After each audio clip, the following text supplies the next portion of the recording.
Hər kəsi salamlayıram.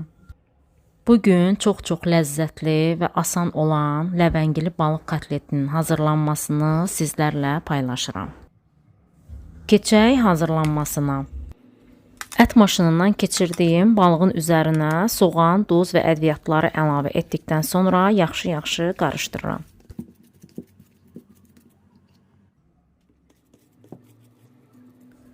Sonra farşdan biraz götürürəm, əlimdə biraz yastılayıb, üzərinə ləvəngidən qoyub bu cür yumru formada kotletlər düzəldirəm.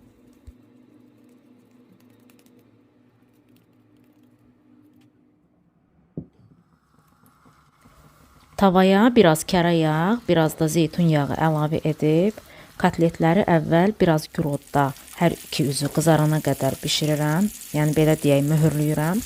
Sonra aşağı odda qapağı bağlı şəkildə tam bişənə qədər bişirirəm. Belə etdikdə kotletlərin içərisi yumşaq olur.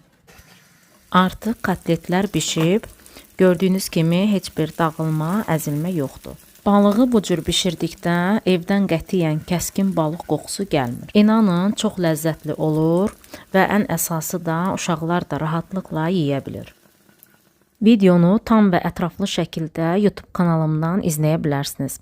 Kanalıma və səhifəmə abunə olub, bəyənib, paylaşaraq zəhmətə dəyər verib dəstək olan hər kəsə minnətdarlığımı bildirirəm. Allah hər kəsin ruzisini bol etsin. Sizlər də hazırlayıb nuş edin. Göz haqqınızı halal edin. Sağ olun, sağlıqla qalın.